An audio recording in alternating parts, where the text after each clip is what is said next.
दरवाजे से निकली आकृति इंसान जैसी थी, लेकिन उसका शरीर कोयले की तरह काला और आंखें अंगारों जैसी जल रही थीं।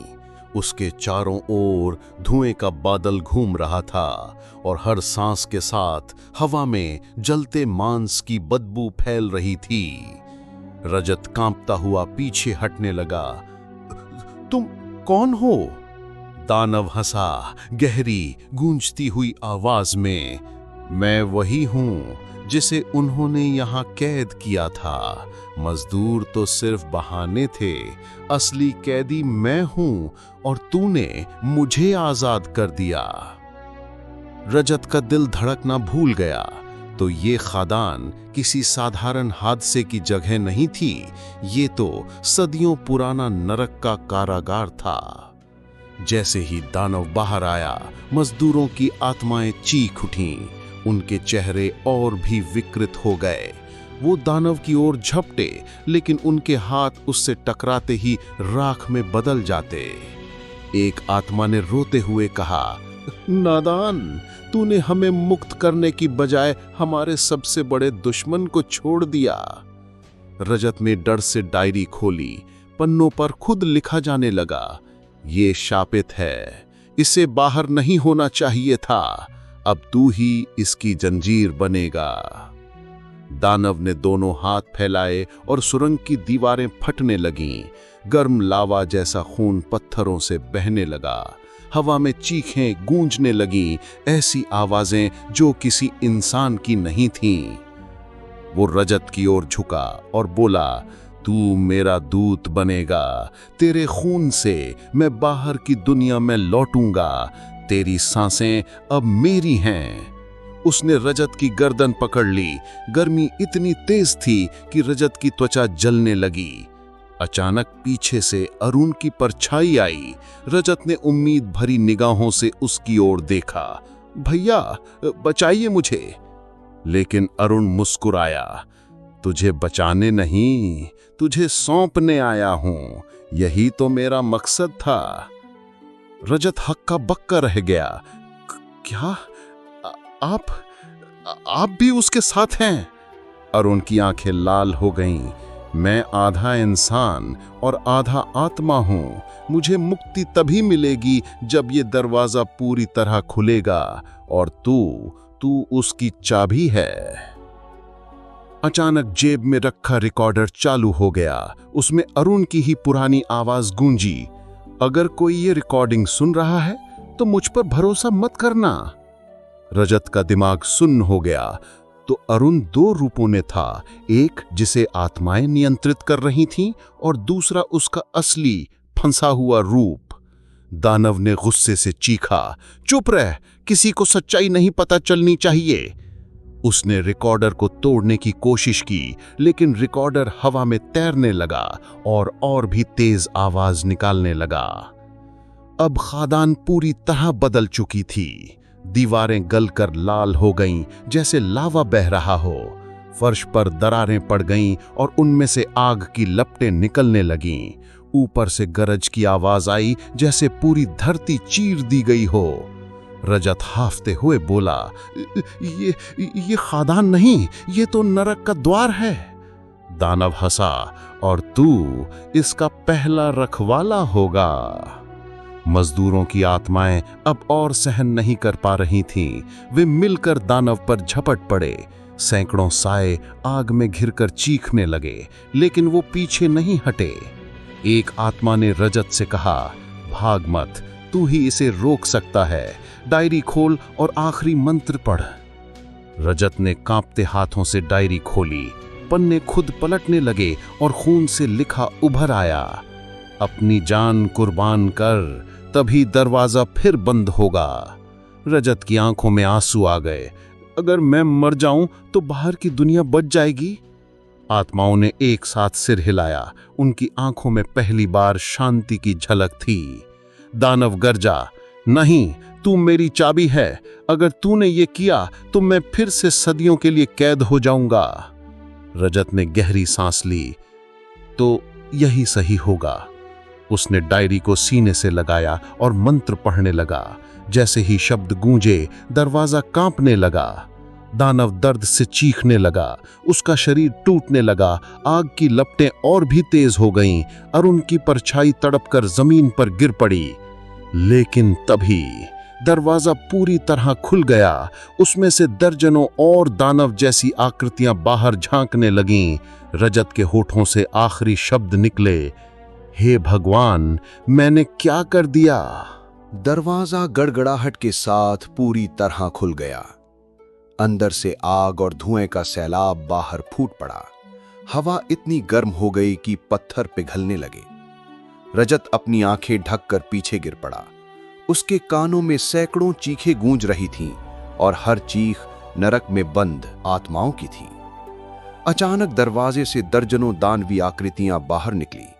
हर एक का चेहरा अलग, किसी के सींग, किसी के टूटे जबड़े, किसी के पंख जलते कोयले जैसे। वे बाहर निकलते ही चीख कर बोले, आजादी, अब कोई हमें रोक नहीं सकता। मजदूरों की आत्माएं एक बार फिर उठ खड़ी हुईं। उनकी संख्या दानवों से कहीं कम थी, लेकिन उन्होंने रजत को बचाने के लिए दानवों पर टूट पड़ने का फैसला किया। एक आत्मा चिल्लाई, हमारे खून से दरवाजा बना था, अब हमारी राख से इसे बंद करेंगे। वे दानवों से भिड़ गए। साए आग में जलकर राख हो रहे थे, लेकिन उनकी चीखों से गुफा कांप रही थी। उनकी हर कुर्बानी दरवाजे पर एक नई दरार छोड़ रही थी। अरुण अब भी तड़पता हुआ जमीन पर पड़ा था।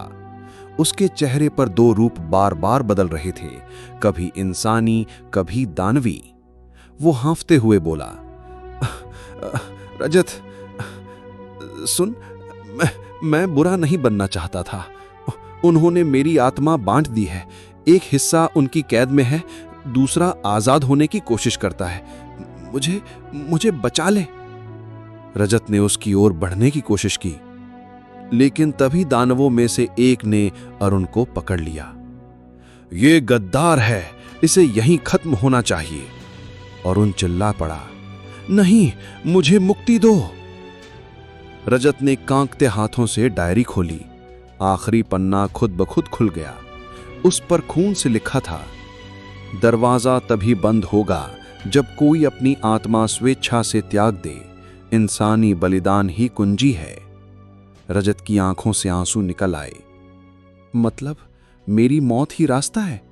डायरी पर खून से बने अक्षर चमकने लगे। हां, तेरी आत्मा ही उनकी कैद की आखिरी चाबी है। दानव अब और भी करीब आ रहे थे। मजदूरों की आत्माएं एक एक कर राख बन रही थीं और उन बुरी तरह तड़प रहा था। रजत ने गहरी सांस ली और अपने दिल पर हाथ रखा। अगर मेरी मौत से ये नरक बंद हो सकता है तो यही सही है। उसने डायरी को सीने पर रखा और आंखें बंद कर ली। मंत्र अपने आप उसके होंठों से निकलने लगे। ओम मृत्युंजयः मुक्तिः, ओम मृत्युंजयः मुक्तिः। अचानक उसकी छाती से तेज रोशनी निकली। उसका शरीर कांपने लगा और उसकी आत्मा अलग होकर हवा में उठ गई। रजत की आत्मा सीधे दरवाजे की ओर गई। जैसे ही वो दरवाजे से टकराई, दरवाजा कांप उठा। दानव चीखने लगे, नहीं, हमें फिर कैद मत कर। वे दरवाजे को पकड़कर रोकने लगे, लेकिन मजदूरों की बची खुची आत्माएं भी मदद करने लगीं। सब मिलकर दरवाजे को बंद करने की कोशिश करने लगे। आखिरकार दरवाजा धीरे धीरे बंद होने लगा। गर्जना इतनी भयानक थी कि पूरी खदान हिल गई। दरवाजा बंद होते ही अरुण के चेहरे पर शांति लौट आई। उसकी दानवी परछाई गायब हो गई। वो मुस्कुराते हुए बोला, धन्यवाद रजत, तूने हमें आजाद कर दिया। और फिर उसकी आत्मा सफेद रोशनी बनकर गायब हो गई। सब कुछ शांत हो गया। गुफा में अब सिर्फ राख और टूटी चट्टानों का ढेर बचा था। डायरी जमीन पर पड़ी थी, लेकिन उसके पन्ने अब पूरी तरह खाली थे। अचानक रिकॉर्डर अपने आप चालू हो गया। उसमें रजत की आवाज गूंजी, अगर कोई ये रिकॉर्डिंग सुन रहा है तो समझ लो दरवाजा कभी पूरी तरह बंद नहीं होता। ये सिर्फ इंतजार करता है अगले शिकार का। रिकॉर्डर की लाल बत्ती टिमटिमाई और दरवाजे की दरार से हल्की सी काले धुएं की लहर बाहर निकली। बाहर गांव में एक बच्चा खेलते खेलते खदान के पास आ गया। उसने जमीन पर पड़ी डायरी उठाई। पन्ने अपने आप खुल गए। खून से लिखे नए शब्द उभर आए। कहानी अभी खत्म नहीं हुई। बच्चे ने हैरानी से डायरी पढ़ना शुरू किया और तभी पीछे से वही फुसफुसाहट गूंजी, अब अगला कौन आएगा? गांव की सुबह शांति से शुरू हुई थी। चिड़िया चहचहा रही थीं, लोग अपने काम पर निकल रहे थे। लेकिन खदान के पास हवा अब भी अजीब थी, भारी, दबाव से भरी। वहीं एक 8-9 साल का बच्चा आदित्य खेलते खेलते खदान के किनारे पहुंचा। उसकी नजर अचानक जमीन पर पड़ी एक पुरानी किताब पर पड़ी, वही खून से लिखी डायरी। उसने मासूमियत से उसे उठाया। पन्ने अपने आप खुल गए और हल्की सी हवा उसके चेहरे से टकराई। आदित्य ने सोचा शायद कोई पुरानी कहानी की किताब है, लेकिन पहले ही पन्ने पर शब्द उभरे, पढ़ने वाला अब अगला वारिस है। आदित्य ने भौंवें सिकोड़ ली। वारिस? इसका मतलब क्या होता है? आदित्य ने डायरी को बैग में रख लिया और घर चला गया। लेकिन जैसे ही वो घर पहुंचा, उसे अजीब महसूस होने लगा। दरवाजा बंद करने पर भी उसे किसी के फुसफुसाने की आवाज आती। रात को बिस्तर पर लेटते ही डायरी अपने आप खुल गई। कमरे में ठंडी हवा भर गई और पन्नों पर खून से एक आकृति बनने लगी। वो आकृति किसी मजदूर की थी, फटी हुई टोपी, चेहरे पर गहरी चोटें। उसने धीरे से कहा, बच्चे, अब तू चुना गया है। आदित्य डर कर चीख पड़ा। उसकी मां कमरे में आई, लेकिन उसे कुछ भी दिखाई नहीं दिया। क्या हुआ बेटा? आदित्य हकलाकर बोला, कि किताब। लेकिन जब मां ने बैग देखा, उसमें सिर्फ एक पुरानी खाली कॉपी पड़ी थी। अगले दिन से गांव में अजीब घटनाएं शुरू हो गईं।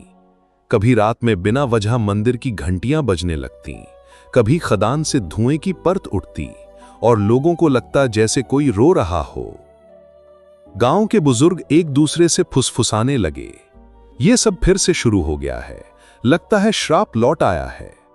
लेकिन किसी को सच पता नहीं था कि श्राप अब आदित्य के खून में उतर चुका है। धीरे धीरे आदित्य में बदलाव आने लगे। वह पहले की तरह शरारती नहीं रहा। कभी कभी वो घंटों चुप बैठा रहता और खाली दीवार को घूरता। कभी अचानक किसी से ऐसी बातें कर देता जिनका कोई मतलब नहीं होता, जैसे मजदूर अब भी जिंदा हैं, दरवाजा पूरी तरह बंद नहीं हुआ, खून ही कुंजी है। उसके दोस्त उससे डरने लगे, यहां तक कि मां को भी लगता कि उसका बेटा अब वही नहीं रहा। एक रात आदित्य ने सपने में देखा, वह खदान के गहरे हिस्से में खड़ा है। दरवाजा बंद है, लेकिन उसमें हल्की सी दरार अब भी चमक रही है। डायरी उसके हाथ में थी और पन्नों पर लिखा था, तेरी नसों का खून ही इसे खोल सकता है। आदित्य ने नींद में ही अपने हाथ पर खरोंच मार ली। सुबह जब वह जागा, उसके हाथ से सचमुच खून निकला हुआ था और डायरी के पन्नों पर नए शब्द उभर आए थे। गांव की औरतें कुएं से पानी भर रही थीं। तभी उन्होंने देखा कि पानी पूरी तरह लाल हो गया है। सब चीख उठीं। दूर खड़ा आदित्य मुस्कुराया। उसकी आंखें अब पूरी तरह सामान्य नहीं थीं। एक आंख इंसानी, दूसरी गहरी काली, जिसमें आग जल रही थी। उसने धीरे से फुसफुसाया, मैं अब उनका वारिस हूं। आदित्य अब गांव का सबसे रहस्यमयी बच्चा बन चुका था। दिन में वो चुपचाप खेतों या खदान के पास बैठा मिट्टी कुरेदता रहता। रात को उसकी आवाज सुनकर लोग डर से कांप जाते। कभी वो अंधेरे में अकेले हंसता, कभी अचानक चीख उठता। गांव के कुछ बच्चों ने एक दिन देखा, आदित्य पेड़ के नीचे बैठा था और उसकी हथेली से खून टपक रहा था। लेकिन सबसे डरावनी बात यह थी कि उस खून से जमीन पर निशान अपने आप बन रहे थे। वो निशान किसी पुराने यज्ञ की आकृति जैसे थे। एक बच्चा डर से बोला, ये तो देवताओं के मंत्र जैसे लगते हैं। दूसरे ने हकलाकर कहा, नहीं नहीं, ये मंत्र नहीं, ये तो शाप हैं। धीरे धीरे ये खबर पूरे गांव में फैल गई। बुजुर्गों ने पंचायत बुलाई। सब एक स्वर में बोले, ये वही श्राप है जो कभी मजदूरों की मौत के बाद गांव पर टूटा था, अब ये बच्चे पर हावी हो रहा है। एक बुजुर्ग जिसका नाम रामसरन था बोला, मैंने अपने दादा से सुना था, जब खदान में मजदूर मरे थे तब एक साधु आया था। उसने कहा था, ये श्राप कभी खत्म नहीं होगा, हर पीढ़ी में किसी एक को चुन लेगा। शायद आदित्य वही चुना हुआ है। गांव के लोग घबरा गए। कुछ बोले कि बच्चे को मंदिर ले जाओ, कुछ बोले कि उसे गांव से बाहर निकाल दो। आदित्य की मां सावित्री अकेली खड़ी रह गई। उसकी आंखों में आंसू थे। वो बार बार कहती, मेरा बच्चा मासूम है, उसमें कोई भूत नहीं घुसा, ये सब अफवाहें हैं। लेकिन वो खुद भी देख रही थी कि आदित्य अब वैसा नहीं रहा। रात को वो नींद में चलने लगता। कभी उसके हाथों पर खुद ब खुद कट लग जाते, कभी वो ऐसे शब्द बोलता जिनकी भाषा गांव में किसी ने सुनी तक नहीं थी। एक रात सावित्री ने अपने बेटे को कमरे में देखा। वो दीवार पर नाखूनों से खरोच रहा था और धीरे धीरे दीवार पर वही शब्द उभर आए जो डायरी में लिखे थे, दरवाजा पूरी तरह खुलना चाहिए। सावित्री कांप गई। गांव में और भी डरावनी घटनाएं होने लगी। गायें अचानक बीमार पड़ने लगी। कुएं का पानी कई बार काला हो जाता और आधी रात को खदान से अजीब सी ढोल नगाड़े जैसी आवाजें आने लगी। एक और घटना ने सबको हिला दिया। गांव की एक महिला ने दावा किया कि उसने अपने आंगन में मजदूरों की परछाइयां चलते देखी। वो परछाइयां उसके घर के दरवाजे तक आईं और फुसफुसाईं, वारिस को मत रोकना, उसे हमारा बदला पूरा करना है। आदित्य का शरीर भी बदल रहा था। उसकी पीठ पर लाल दाग उभर आए जो किसी जलते हुए हाथ की छाप जैसे थे। उसकी आवाज कभी गहरी और भारी हो जाती, जैसे किसी वयस्क आदमी की। कभी उसकी आंखों में लाल चमक कौंध जाती। एक दिन वो स्कूल गया तो बच्चों ने देखा कि वो ब्लैकबोर्ड पर बिना चाक छुए शब्द लिख रहा है। शब्द थे, खदान बुला रही है। शिक्षक डर से बेहोश हो गया। बच्चों की चीख सुनकर सब भाग खड़े हुए। अब गांव वाले पूरी तरह आदित्य से डरने लगे थे। कुछ औरतें कहती, ये बच्चा अब इंसान नहीं रहा, ये जरूर उसी खदान का दूत है। एक रात पंचायत ने फैसला लिया, अगर इसे रोका नहीं गया तो पूरा गांव बर्बाद हो जाएगा।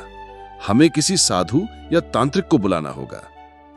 लेकिन तभी सावित्री फूट फूट के रो पड़ी, वो मेरा बेटा है, उसे मत छीनो, मैं उसे संभाल लूंगी। कोई मानने को तैयार नहीं था। सभी को लग रहा था कि आदित्य का अस्तित्व अब गांव के लिए खतरा है। उधर आदित्य पूरी तरह डायरी के वश में आ चुका था। एक रात उसने अपने कमरे में बैठकर डायरी खोली। पन्नों पर खून से लिखा था, तेरे खून से दरवाजा पूरी तरह खुलेगा, बस गांव वालों को रोक और खुद खदान तक पहुंच। आदित्य ने धीरे से सिर झुका लिया। उसकी आंखों में अजीब सी चमक थी। वो बुदबुदाया, हां, मैं वारिस हूं और मैं उनका काम पूरा करूंगा। अगली सुबह गांव के लोग मंदिर में इकट्ठे हुए।